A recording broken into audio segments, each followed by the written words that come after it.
Hello my disciples, Father Andrew here, and welcome to another episode of Character Cross Section.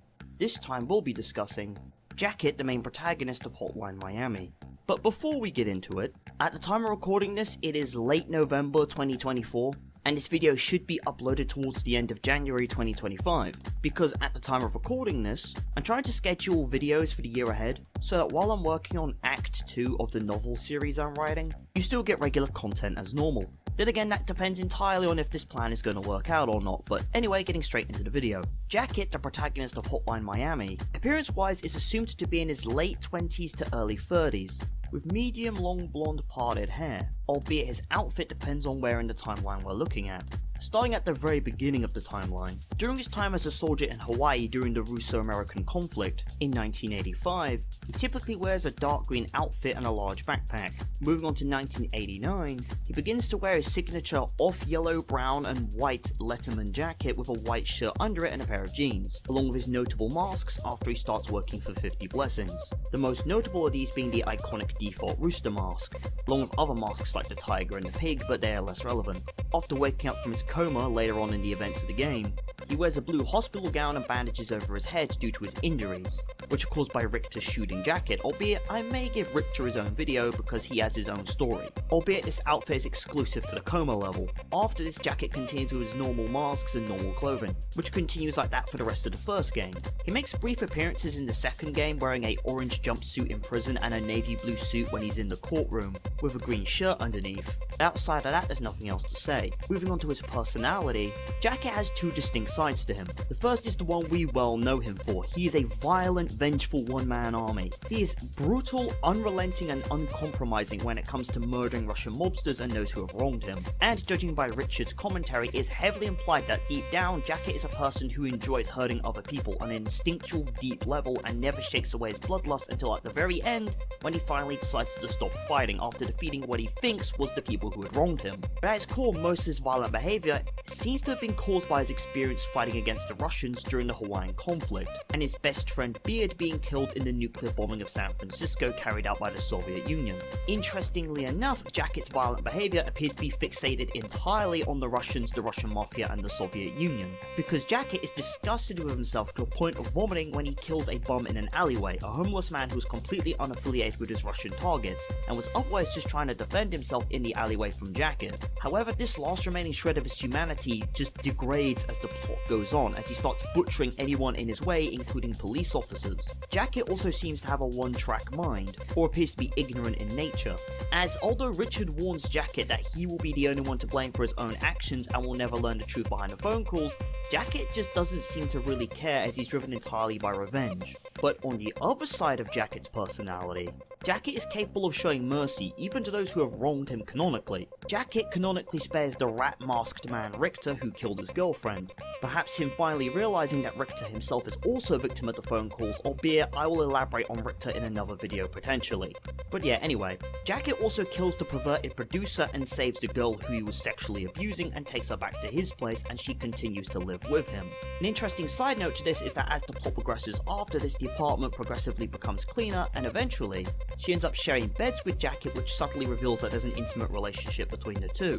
And interestingly enough, the girl, also known as Girlfriend, they are interchangeable names. She has no canonical name, so I don't know, I'm just gonna call her Abby or something. The fact that Jacket was willing to go after Richter for killing her shows that he genuinely cares about other people. He's not a self-centered maniac, albeit the number of people he cares about is very few. One of the people he cared about being Beard, whose real name is Nikki, like Nick with an E at the end, and his obvious desire to avenge Nikki after the USSR bombed San Francisco, evident by the memento photo he keeps of himself and Nikki. Which, on an interesting note, at the very end of the game, after Jacket finally gets what he thinks is his revenge, he takes out the photo and lets it go, which symbolizes Jacket finally being able to move on.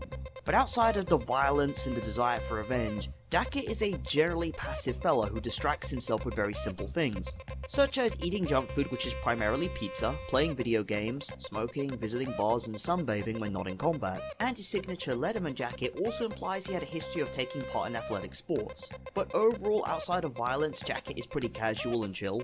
He's not very social, tends to keep to himself and knows he cares about. But when it comes to violence, he is a one-man army living meat grinder, who shows little to no remorse. And with that, now I'm going to talk about what I think Jacket as a character ultimately represents. Getting straight into that, I think Jacket represents a few things. The first being the most obvious, that being vengeance. The second possibly being PTSD, which is represented through his nightmares, while he's also in a coma. The outro to the Crackdown level having a good example of this. The pizza parlor has a Russian zombie petting a zombie dog out front, and if you approach them, the following dialogue will occur.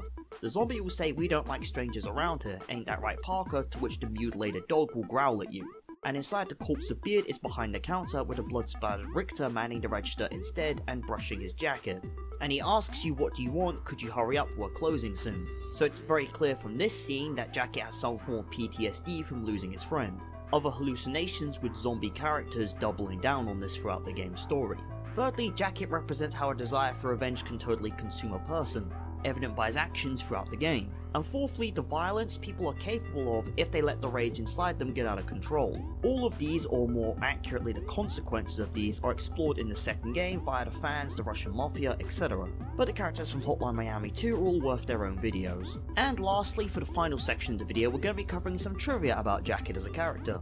Firstly, it's possible that Jacket's real first name is Richard. As to why, Jake and Richter, their default masks have the same name as them, and if that's the first mask they received from 50 Blessings, Richard being the first mask that Jacket received means that's most likely his first name. Secondly, there are several similarities between Corey from the second game and Jacket from the first. Most notably, they both have messy lifestyles, they're very quiet, and they wear a signature varsity jacket of a distinct style. She also is referred to in the art book as the female version of Jacket.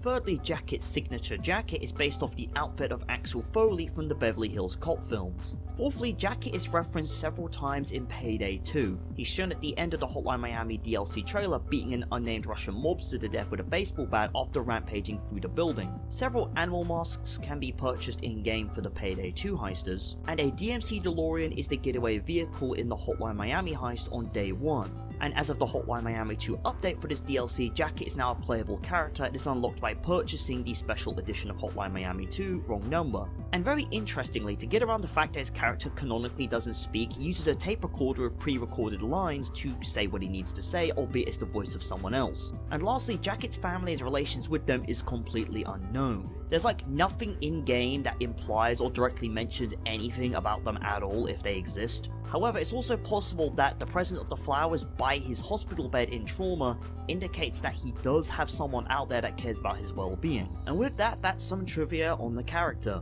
which brings us to the end of the video. I do hope you enjoyed this, and I will see you around next time. Goodbye.